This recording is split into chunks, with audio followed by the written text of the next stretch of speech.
Hi friends, இந்த வீடியோவில் நம்ம பார்க்க போகிறது கிளாஸ் 8 மேக்ஸ் கணித பிரகாஷ் பாட்டு புக்கில் இருக்க 7th chapter area 7.1 rectangles and squares பத்தி படிக்க போறோம். How many different ways can you divide a square into 4 parts of equal area? So ஒரு ஸ்கொயரை 4ஆ பிரிக்கணும் அண்ட் ஈக்குவல் ஏரியா இருக்கணும். இப்போ நார்மலா நம்ம இப்படி பிரிச்சா இது ஈக்குவலா நம்ம 4ஆ பிரிக்கிறோம் இல்லையா? ஸோ இந்த மாதிரி வேற டிஃப்ரெண்ட் வேஸ்ல எப்படி பிரிக்கலாம் அப்படின்னா புக்ல இன்னொரு எக்ஸாம்பிள் கொடுத்துருக்காங்க. அதுல என்ன பண்ணிருக்காங்கன்னா இப்படி ஒரு ஏரியாவை கட் பண்ணியிருக்காங்க அண்ட் இதுலயும் இப்படி கட் பண்ணியிருக்காங்க. ஸோ மிடில் பார்ட்ல இந்த மாதிரி ஒரு ஸ்மால் ஸ்கொயரை கட் பண்ணா எப்படி இருக்கும் அந்த மாதிரி கட் பண்ணியிருக்காங்க. அப்போ இது வந்து ஈக்குவல் ஏரியாவா? ஆமா, ஏன்னா இங்க கட் பண்ண ஏரியா நம்ம ஆல்ரெடி ஈக்குவல் ஏரியாவை பிரிச்சோம் இல்லையா? ஸோ இதுல எக்ஸ்ட்ரா வருதுன்னா அது இங்க இந்த ஏரியால கட் ஆயிருக்கும். பட் அதே ஏரியா வந்து இங்க வந்திருக்கும். ஸோ இங்க வந்து கட்டான ஏரியா இங்க இருக்கு. அதே மாதிரி இங்க இந்த ஸ்கொயரை பார்க்கும்போது இங்க கட்டான ஏரியா இதுல இருக்கு எக்ஸ்ட்ராவா. அண்ட் இந்த ஸ்கொயரை பாத்தீங்கன்னா இதுல கட்டான ஏரியா இங்க இருக்கு. அந்த மாதிரி நம்ம ஷேப்ஸ் இங்க மாத்தின பிறகும் ஈக்குவல் ஏரியாவா டிவைட் பண்ணிருக்கோம். ஸோ இப்படி மட்டும்தான் பண்ண முடியுமானா இல்ல, இதுக்கப்புறமும் வேற டிஃப்ரெண்ட் வேஸ்ல நம்ம பண்ணலாம். ஃபார் எக்ஸாம்பிள் இதையும் நம்ம கட் பண்ணி இப்படி வைக்கிறோம்னா இப்போ இங்க ஒரு எக்ஸ்ட்ராவா வந்துச்சு, அதே மாதிரி இங்கேயும் ஒரு எக்ஸ்ட்ராவா போடலாம். அதே மாதிரி இங்கேயும் ஒன்று எக்ஸ்ட்ரா போடலாம். அதே மாதிரி இங்கேயும் ஒன்று எக்ஸ்ட்ராவா போடலாம். இப்போ செக் பண்ணாலுமே சேம் ஈக்குவல் ஏரியாஸ் தான் இருக்கும் அண்ட் 4 ஈக்குவல் பார்ட்ஸா பிரிச்சிருக்கோம். இந்த மாதிரி இன்ஃபினிட் வேஸ்ல நம்ம பிரிக்கலாம். இது நம்ம எப்படி பிரிச்சிருக்கோம்னா நம்ம நார்மலா ஈக்குவல் பார்ட்ஸ் எப்படி பிரிச்சோமா அதுல சில ஏரியா வந்து இந்த மாதிரி கம்ப்ரஸ்டா இருக்கும். இந்த லைன்ல இருந்து இங்க கம்ப்ரஸ் பண்ணா இங்க வந்து அதை என்லார்ஜ் பண்ணிடுவோம். கம்ப்ரஸ்னா அது வந்து கட் பண்றது, என்லார்ஜ்னா இதுல இருந்து எக்ஸ்ட்ராவா நம்ம ஆட் பண்றது. ஸோ இங்க கம்ப்ரஸ் ஆன அதே ஏரியா அமௌண்ட்டை நம்ம இங்க ஆட் பண்றோம் இந்த மாதிரி. அதனாலதான் நமக்கு அப்போ ஈக்குவல் ஏரியாவா பிரியுது. ஸோ இந்த டயக்ராம் புரிஞ்சுதான் எப்படி ஈக்குவல் பார்ட்ஸா பிரிக்கிறோம்னு. ஸோ இந்த மாதிரி நான் 2 போட்டு காமிச்சேன். அது இல்லாம நிறைய வேஸ்ல நம்ம இந்த மாதிரி ஒரு ஸ்கொயரை பிரிக்கலாம். Think of different creative ways to divide a square into 4 parts of equal area. வேற மாதிரி எப்படி 4 ஈக்குவல் பார்ட்ஸா ஒரு ஸ்கொயரை பிரிக்கலாம்னு பார்க்கலாமா? இப்போ இது ஒரு ஸ்கொயர் தான்.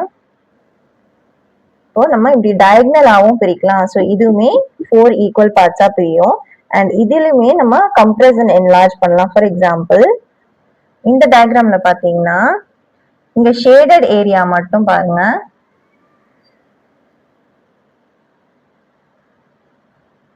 இந்த ஸ்கொயர்ல இந்த ஷேடட் ஏரியா இங்க வந்து இந்த ஏரியாவை நம்ம கம்ப்ரஸ் பண்ணிட்டோம். ஸோ இதுவும் ஈக்குவலா தான் பிரிச்சிருக்கோம் ஒரு சிமெட்ரிக்கா. அப்போ இந்த ஏரியாவை இந்த ஸ்கொயர்ல இருந்து இந்த ஏரியா கம்ப்ரஸ் ஆகும்போது இந்த ஏரியாவை நம்ம அதே ஈக்குவல் அமௌண்ட் ஆஃப் ஏரியாவை இங்க என்லார்ஜ் பண்ணிருக்கோம்.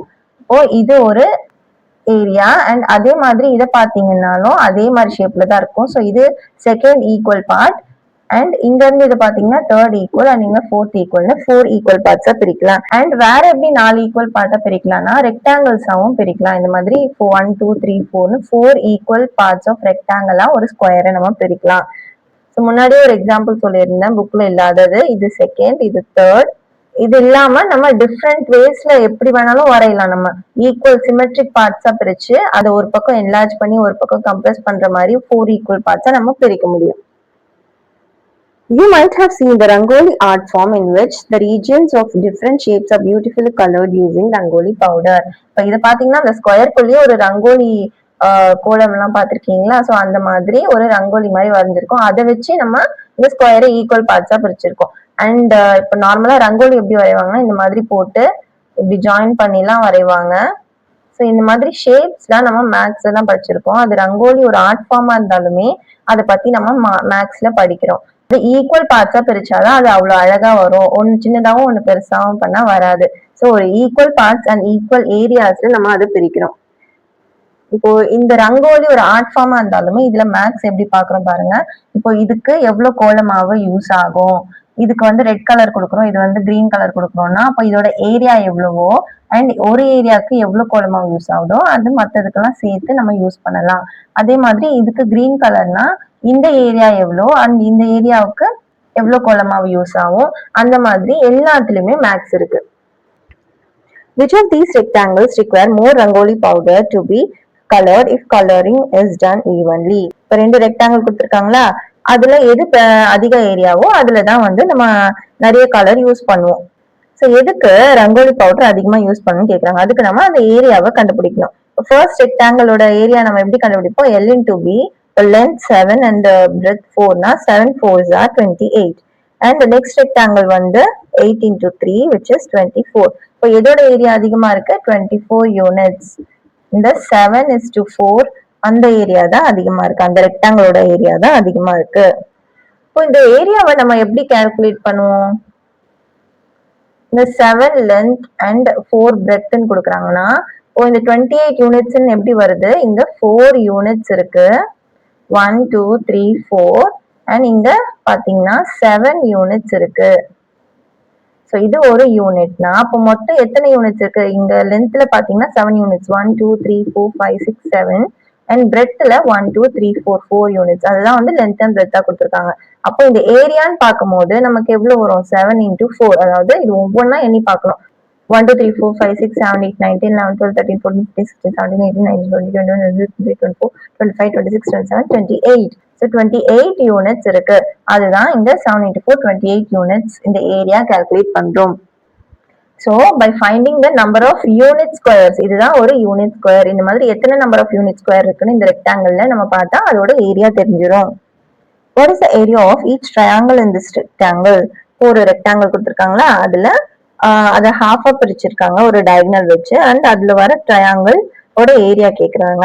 இப்போ ஃபர்ஸ்ட் வந்து மேல இருக்க அப்பர் ட்ரையாங்கிள் பாத்தீங்கன்னா 7 சென்டிமீட்டர் 4 சென்டிமீட்டர்.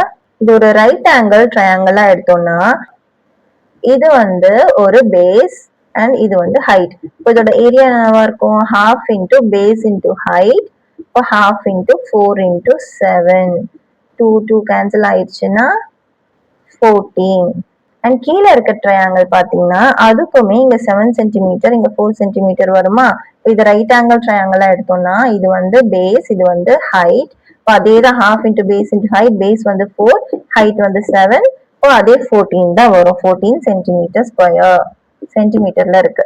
அப்போ 2 சென்டிமீட்டர் மல்டிப்ளை ஆனதுனால சென்டிமீட்டர் ஸ்கொயர். அண்ட் இது வந்து ஹோல் ரெக்டாங்கிளோட ஏரியா என்னன்னு பார்த்தோம். 7 சென்டிமீட்டர் 4 சென்டிமீட்டர்னா 28 சென்டிமீட்டர் ஸ்கொயர் பார்த்தோம். அப்போ இது கூட கம்பேர் பண்ணுங்க. இந்த ரெக்டாங்கிளை நம்ம ஹாஃபா இப்படி பிரிச்சு மேல இருக்க ட்ரையாங்கிள் அண்ட் கீழே இருக்க ட்ரையாங்கிள் தனித்தனியா கண்டுபிடிச்சோம். 14 சென்டிமீட்டர் ஸ்கொயர் வந்துச்சு. அதாவது இது 14 இது 14 ரெண்டுத்தையும் ஆட் பண்ணா 28. ஸோ 28ல பாதி தான் இந்த 14. ஸோ இது ஹாஃபா நம்ம இந்த டயகனல் வச்சு பிரிச்சிருக்கோம் இந்த ரெக்டாங்கிள். ஸோ இந்த ஏரியா வந்து ஹாஃபா பிரிஞ்சிருக்கு. 28 சென்டிமீட்டர் ஸ்கொயர் வந்து இங்க 14 இங்க 14 பிரிஞ்சிருக்கு. இன் டர்ம்ஸ் ஆஃப் யூனிட் ஸ்கொயர்ல சொல்லணும்னா இங்கேயும் அதே மாதிரி யூனிட் ஸ்கொயர்ல எப்படி பிரிச்சோம்னா அப்போ exactly half of the area, இந்த ஹாஃப் ஆஃப் த ஏரியா வந்து exactly half the number of unit square. இந்த ஹாஃப் ஆஃப் த ஏரியால exactly half the number of unit squares இருக்கும். மொத்த யூனிட் ஸ்கொயர்ஸ் வந்து 28 சென்டிமீட்டர் ஸ்கொயர். இதை ஹாஃபா பிரிச்சுன்னா அப்ப அதுல இந்த ஏரியால இருக்க இந்த half of the unit squares இங்க இருக்கும் அப்படின்னு சொல்றாங்க. இதை நீங்க கவுண்ட் பண்ணி பார்த்தாலுமே தெரியும். So half of the unit square இருக்கும். Why do we count the number of unit squares to assign measures for area? Couldn't we have just used the perimeter of a region, that is the length of its boundary, as a measure of its area? இப்போ நம்ம ஏரியான்னு தனியா அந்த units of squares எல்லாம் calculate பண்றோம் இல்லையா, அது எதுக்கு? அதை விட நம்ம பெரிமீட்டர், அதாவது அந்த லென்த்தை வச்சு நம்ம கண்டுபிடிக்கலாம் இல்லையா அப்படின்னு கேக்குறாங்க. ஏன் நம்ம ஏரியா தனியா யூஸ் பண்றோம், பெரிமீட்டர் யூஸ் பண்ண முடியல அப்படின்னு பாத்தீங்கன்னா, இப்போ இதோட லென்த் அண்ட் பிரெத் வந்து 4 and 3ன்னு வச்சுக்கோங்க. இப்போ இதோட யூனிட் ஸ்கொயர்ஸ்னா எவ்வளோ? 12 வருது. அப்போ இதோட ஏரியா வந்து 12 ஸ்கொயர் யூனிட்ஸ். அண்ட் இதோட லென்த் வந்து 4 and 3. இதோட பெரிமீட்டர் என்னவா இருக்கும்? 14. So 14 centimetre. பெரிமீட்டருங்கிறது இதோட அவுட்டர் லென்த். இந்த அவுட்டர் லென்த் தான் பெரிமீட்டர். பட் ஏரியாங்கிறது இது உள்ள இருக்க அந்த ஷேப்ல கவர் ஆகுற அந்த ஏரியா தான் நம்ம ஏரியான்னு சொல்றோம். சோ இது டோட்டலி டிஃப்ரெண்ட், இது டோட்டலி டிஃப்ரெண்ட். அதனால இந்த ஏரியாக்கு பதில் இந்த பெரிமீட்டரை யூஸ் பண்ண முடியாது. ஃபார் எக்ஸாம்பிள், ஒரு லாங் த்ரெட், ஒரு 10 சென்டிமீட்டர் லாங் த்ரெட் இருக்குன்னு வச்சுக்கோங்க. அந்த த்ரெட்டை இந்த மாதிரி ஒரு ஷேப்ல நம்ம ஜாயின் பண்றோம். இது வந்து ஒரு த்ரெட். ஸோ அந்த த்ரெட்டை இந்த மாதிரி ஒரு ஷேப்ல வைக்கிறோம்னு வச்சுக்கோங்க. அப்போ இதோட பெரிமீட்டர் என்னவா இருக்கும்? இது 10 சென்டிமீட்டர்னா இங்க இருந்து ஆரம்பிச்சு இங்க முடியுது. அப்போ இது 10 சென்டிமீட்டர் லென்த் த்ரெட் தான் இங்க பெரிமீட்டரா இருக்கும். அதே த்ரெட்டை நம்ம ஒரு சர்க்கிள் ஸ்டார்டிங் வந்து இங்க அண்ட் எண்டிங்கும் இங்க முடியிற மாதிரி ஒரு சர்க்கிள் கிரியேட் பண்றோம். அப்போ அதோட சர்க்கம்ஃபரன்ஸ் என்னவா இருக்குமே, அதுவுமே 10 சென்டிமீட்டரா தான் இருக்கும். சர்க்கம்ஃபரன்ஸ்ங்கிறது perimeter of a circle. And ஒரு ஸ்கொயர் பண்ணாலும் ரெக்டாங்கிள் பண்ணாலுமே அது அந்த லென்த் வந்து 10 சென்டிமீட்டர் அண்ட் ஸ்டார்டிங் எங்கவோ அந்த எண்டிங் வந்து இங்க முடியுதுன்னா, இப்போ ஸ்கொயரா இருந்தாலும் ரெக்டாங்கிள் இருந்தாலுமே நமக்கு பெரிமீட்டர் என்னவா இருக்கும், 10 சென்டிமீட்டரா தான் இருக்கும். அந்த பெரிமீட்டர் மாறவே மாறாது. ஆனா இது ஒரே பெரிமீட்டரா இருந்தாலுமே நம்ம ஏரியாஸ் இதுக்குன்னு தனியா செக் பண்ணீங்கன்னா டிஃப்ரெண்ட் ஏரியாஸ் வரும், ஒரே மாதிரி ஏரியா வராது. ஸோ பெரிமீட்டர் டிஃப்ரெண்ட் ஷேப்ஸ்ல மாறவே மாறாது, ஆனா ஏரியாஸ் மாறும். அப்போ எப்படி நம்ம இந்த ஏரியாவை கன்க்ளூட் பண்ண முடியும் வெறும் பெரிமீட்டரை வச்சு? அப்போ வெறும் பெரிமீட்டரை வச்சு நம்ம ஏரியாவை கன்க்ளூட் பண்ண முடியாது. ஏன்னா டிஃப்ரெண்ட் ஷேப்ஸ்க்கு ஒரே பெரிமீட்டரா இருந்தாலுமே டிஃப்ரெண்ட் ஷேப்ஸ்க்கு ஏத்த மாதிரி ஏரியா மாறுது. அப்போ ஏரியாவுக்கு பதில் நம்ம பெரிமீட்டரை கண்டிப்பா யூஸ் பண்ண முடியாது. அண்ட் இன்னொன்னு சொல்லணும், ஃபார் எக்ஸாம்பிள் இங்க 2 சென்டிமீட்டர் 2 சென்டிமீட்டர் உள்ள ஒரு ஸ்கொயர் இருக்கு. அதே மாதிரி இன்னொரு ஸ்கொயர் நான் அது கூட வைக்கிறேன். இப்போ அது ஒரு ரெக்டாங்கிள் மாதிரி ஃபார்ம் ஆகுது. அப்போ அதோட ஏரியா என்னவா இருக்கும்னா, இதுவும் 2/2, இதுவுமே 2/2. இதோட ஏரியா பாத்தீங்கன்னா 4 அண்ட் இதோட ஏரியா வந்து 4. இது ரெண்டுத்தையும் ஆட் பண்ணீங்கன்னா ரெண்டு ஏரியாவும் ஆட் பண்ணா 8 வருதா? அண்ட் ரியலி இங்க யூனிட் ஸ்கொயர்ஸ் கால்குலேட் பண்ணீங்கன்னா மொத்தம் 8 யூனிட் ஸ்கொயர்ஸ் வரும். ஸோ இந்த தனித்தனியா இந்த ரெண்டு ஏரியாவை நீங்க ஆட் பண்ணாலுமே டோட்டல் ஏரியா நமக்கு கிடைக்கும். ஆனா பெரிமீட்டரா பாத்தீங்கன்னா இங்க 2 இங்க 2 இங்க 2. இப்போ பெரிமீட்டர் வந்து இந்த ஒரு ஸ்கொயருக்கு பாத்தீங்கன்னா 1 2 3 4ன்னு 4 2s are 8. ஸோ இந்த ஒரு ஸ்கொயருக்கு 8, இந்த ஒரு ஸ்கொயருக்கு 8. இப்போ ஆட் பண்ணா 16 வருமா? ஆனா டோட்டல் பெரிமீட்டர் வந்து நமக்கு 16 வராது. டோட்டல் பெரிமீட்டர் நமக்கு 12 தான் வரும். இதை ஆட் பண்ணி பாத்தீங்கன்னா 12 தான் வரும். ஏன்னா இங்க நடுவுல இருக்க இந்த ஜாயின் பண்ண ஏரியாவை நம்ம எடுத்துக்க மாட்டோம். அதனால இந்த பெரிமீட்டர் வந்து நமக்கு 12 தான் வரும். ஆனா இந்த மாதிரி ஜாயின் பண்ணும்போது ஏரியா நமக்கு மாறவே மாறாது. ரெண்டு ஷேப்ஸ் இருந்தா அது ரெண்டு ஷேப்ஸோட ஏரியா நம்ம டைரக்டா ஆட் பண்ணிக்கலாம். ஆனா பெரிமீட்டர் நம்மளால ஆட் பண்ண முடியாது. ஸோ இந்த மாதிரி டிஃபரன்ஸ் இருக்கிறதுனால நமக்கு ஏரியாங்கிறது கண்டிப்பா நமக்கு தனியா கண்டுபிடிக்கணும். பெரிமீட்டரை மட்டும் வச்சு நம்ம யூஸ் பண்ண முடியாது. இந்த மாதிரி டிஃப்ரெண்ட் ஷேப்ஸ்க்கு ஒரே பெரிமீட்டர் இருந்தாலுமே டிஃப்ரெண்ட் ஏரியா வரும்னு சொன்னோம் இல்லையா, அதை பத்தி டீட்டெயிலா பார்க்கலாம். Two regions have the same perimeter, can't we conclude that they have the same area? Or if one region has a larger perimeter than another region, can't we conclude that it also has a larger area? என்ன சொல்றாங்கன்னா, ரெண்டு region வந்து ஒரே perimeter. For example இங்க ஒரு square இருக்கு, இங்க ஒரு ட்ரையாங்கிள் இருக்கு. அப்போ இது ரெண்டுத்துக்குமே 10 சென்டிமீட்டர் 10 சென்டிமீட்டர் பெரிமீட்டர் தான் அப்படின்னு வச்சுக்கோங்க. பெரிமீட்டர் வந்து சேம். ஆனா அதோட ஏரியா சேமா இருக்குமா? அப்போ ஏரியாவும் சேம்னு நம்ம சொல்லிக்கலாமா அப்படின்னு கேக்குறாங்க. இப்பதான் பார்த்தோம் டிஃப்ரெண்டா இருக்கும்னு. அதை ஒரு எக்ஸாம்பிள் வச்சு பார்க்கலாம். நெக்ஸ்ட் என்ன சொல்றாங்கன்னா, if one region has a larger perimeter, இப்போ ஒன்னுத்துக்கு லார்ஜரா இருக்கு. இப்போ இங்க வந்து 12 சென்டிமீட்டர் இருக்கு, இன்னொன்னுக்கு 10 சென்டிமீட்டர் இருக்குன்னா அப்போ அதோட ஏரியாவுமே, அப்போ இந்த ஸ்கொயரோட ஏரியாவுமே லார்ஜரா தான் இருக்கும். அண்ட் இந்த ட்ரையாங்கிளோட பெரிமீட்டர் லெஸரா இருக்கிறதுனால ஏரியாவுமே கம்மியா தான் இருக்கும் அப்படின்னு நம்ம கன்க்ளூட் பண்ணலாமா அப்படின்னு கேக்குறாங்க. இப்பதான் நம்ம பார்த்தோம் ரெண்டு ஏரியாஸை நம்ம ஆட் பண்ணலாம். ஆனா ரெண்டு பெரிமீட்டரை நம்ம ஆட் பண்ண முடியாது. ஏன்னா தப்பான ஆன்சர் வரும். அந்த ஜாயினிங்ல எல்லாம் நம்ம பெரிமீட்டரை ஆட் பண்ண மாட்டோம். அதனால பெரிமீட்டர் வந்து ஆட் பண்ண முடியாது. பட் ஏரியாஸை ரெண்டு ஆட் பண்ணலான்னு. ஸோ டிஃப்ரெண்ட் ப்ராப்பர்ட்டிஸ் இருக்கிறதுனால நம்ம இதை கன்க்ளூட் பண்ண முடியாது. பெரிமீட்டர் வந்து ஒரு ரீஜனை விட இன்னொன்னு பெரிமீட்டர் 1 விட பெரிமீட்டர் 2 வந்து கம்மியா இருக்கு அப்படின்னா ஏரியாவுமே அதே மாதிரி கம்மியா இருக்கும் அப்படின்னு நம்ம சொல்ல முடியாது. இங்க கிரேட்டரா இருந்தா இங்க லெஸராவும் இருக்கலாம். அதாவது பெரிமீட்டர் இந்த ஸ்கொயருக்கு கிரேட்டரா இருக்குன்னா ஏரியா வந்து ஸ்கொயருக்கு கம்மியா கூட இருக்கலாம் இந்த ட்ரையாங்கிளை விட. கன்ஃபியூஸ் ஆகுதா உங்களுக்கு? நான் ஸ்லோவா சொல்றேன். ரெண்டு ஷேப் இங்க இருக்கு. அதுல இதுக்கு ஒரு பெரிமீட்டர், இதுக்கு ஒரு பெரிமீட்டர். அதுல பெரிமீட்டர் வந்து இதுக்கு அதிகமா இருக்குன்னு சொல்றாங்க. அப்போ ஏரியாவுமே இதுக்கு அதிகமா தான் இருக்கும் அப்படின்னு கன்க்ளூட் பண்ணலாமான்னா முடியாது. ஏன்னா இந்த ஏரியா கம்மியாவும் இருக்கலாம், இது அதிகமாவும் இருக்கலாம். சோ பெரிமீட்டரை வச்சு நம்ம ஏரியா பிகரா இல்ல ஸ்மாலரான்னு சொல்ல முடியாது. சோ இந்த கேஸ்க்கு ஒரு எக்ஸாம்பிள் பார்க்கலாம். பெரிமீட்டர் கிரேட்டரா இருக்கும், ஆனா ஏரியா கம்பேர் பண்ணீங்கன்னா ஏரியா வந்து அந்த ஷேப்க்கு கம்மியா இருக்கும். அந்த மாதிரி ஒரு எக்ஸாம்பிள் பார்த்தா நமக்கு புரியும். Find two rectangles that are examples of such regions. If needed, use a grid paper for this. ஒரு ரெண்டு ரெக்டாங்கிள் எடுத்து அந்த மாதிரி ஒரு எக்ஸாம்பிள் போட சொல்றாங்க. ட்ரை பண்ணி பார்ப்போமா? நான் இங்க ரெண்டு ரெக்டாங்கிள் எடுத்திருக்கேன். அதுல ஃபர்ஸ்ட் ஒன் பாத்தீங்கன்னா 1 சென்டிமீட்டர் அண்ட் 10 சென்டிமீட்டர். இப்போ அதோட பெரிமீட்டர் கண்டுபிடிக்கலாமா? பெரிமீட்டர் ஆஃப் ஃபர்ஸ்ட் ரெக்டாங்கிள் வந்து 2 into L plus B. இப்போ 2 into length வந்து 10, breadth வந்து 1. அப்போ 2 into 11, 22 சென்டிமீட்டர். ஸோ இதோட பெரிமீட்டர் 22 சென்டிமீட்டர். ஏரியா கண்டுபிடிக்கலாமா? ஏரியா வந்து L into B. அப்போ 10 into 1, 10 centimeter square. And second ரெக்டாங்கிளுக்கு பார்க்கலாம். Perimeter 2 into L plus B. Length வந்து 3. லென்த் வந்து 4 சென்டிமீட்டர், பிரெத் 3 சென்டிமீட்டர். 4 plus 3 7. அப்போ 2 into 7 வந்து 14 சென்டிமீட்டர். இப்போ பெரிமீட்டர் பாத்தீங்கன்னா எது அதிகமா இருக்கு? இந்த ரெக்டாங்கிளோட பெரிமீட்டர் தான் அதிகம். இப்போ ஏரியா கண்டுபிடிக்கலாம். ஏரியா வந்து L into B. 4 3s are 12. இப்போ ஏரியா கம்பேர் பண்ணி பாத்தீங்கன்னா ஏரியா வந்து இதோட ஏரியா செகண்ட் ரெக்டாங்கிளோட ஏரியா தான் அதிகம், 12 சென்டிமீட்டர்.